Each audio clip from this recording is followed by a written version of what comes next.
Xanax, alprazolam, midazolam, ansiolíticos. Vamos falar um pouquinho sobre isso. Eu sou a Lohane, fisioterapeuta, e não, a gente não prescreve nenhum medicamento, somente o médico, mas é importante a gente saber, e você que também não é fisioterapeuta, saber como agem os ansiolíticos no nosso corpo. Antes disso, eu quero falar um pouquinho sobre 2 pontos. Nosso sistema nervoso é composto por neurotransmissores. Eles nos ajudam a entender, a interagir com o nosso meio. Por exemplo, podem ser excitatórios ou inibitórios. Os neurotransmissores, que são os químicos liberados no nosso organismo, os excitatórios, a palavra mesmo já diz, eles nos deixam mais em alerta, por exemplo, numa situação de perigo, para você ficar, se você por acaso tiver que correr para algum lugar, então esses neurotransmissores, esses químicos excitatórios são liberados normalmente, naturalmente no nosso corpo, num estado, por exemplo, de perigo. Do outro lado, oposto aos excitatórios, nós temos os neurotransmissores, os químicos inibitórios. Os químicos neurotransmissores inibitórios deprimem o nosso sistema nervoso central.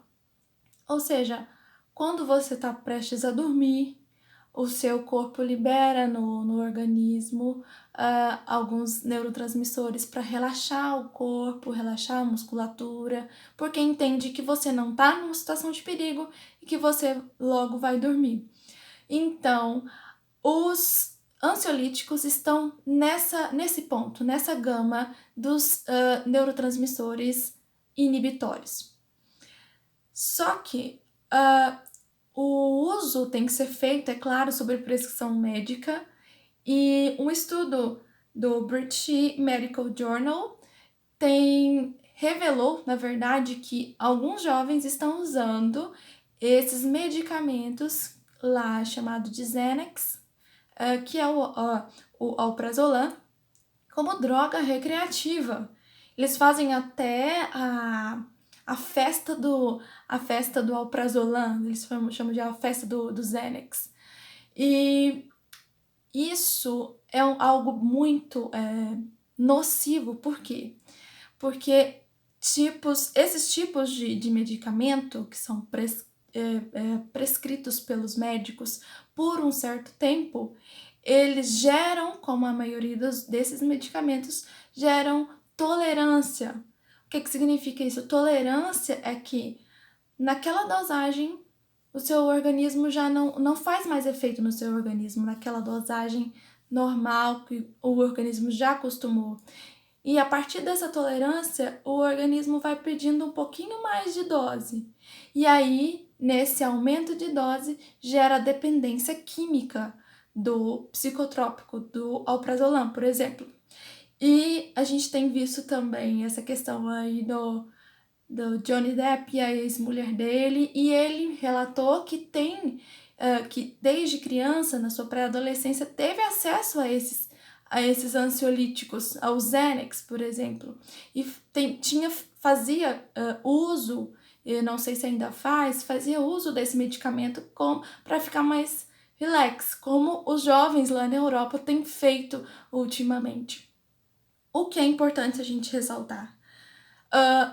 Todo medicamento, ele tem uma substância que é normalmente produzida no nosso corpo, mas em doses maiores. Só que ele tem que ser prescrito pelo médico e acompanhado.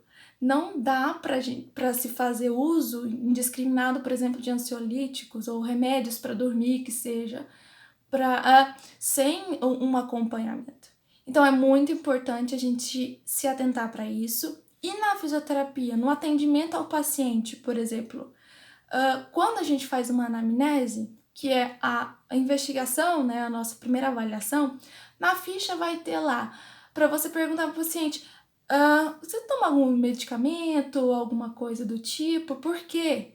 Porque é importante a gente saber para a gente ter um parâmetro de como é aquele paciente, de como a gente vai lidar com ele.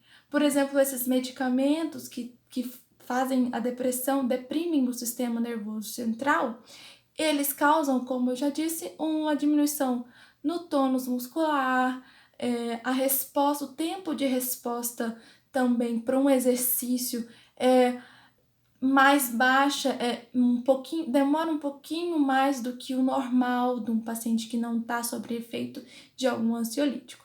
Então, é isso. É só para a gente esclarecer um pouquinho sobre esse uso dos medicamentos indiscriminados e para você saber um pouquinho que lá na Europa, nos Estados Unidos, as pessoas têm se utilizado muito desse tipo de medicamento, e não faça o uso desses medicamentos sem prescrição médica e sem acompanhamento. Então, por hoje é só. Até semana que vem.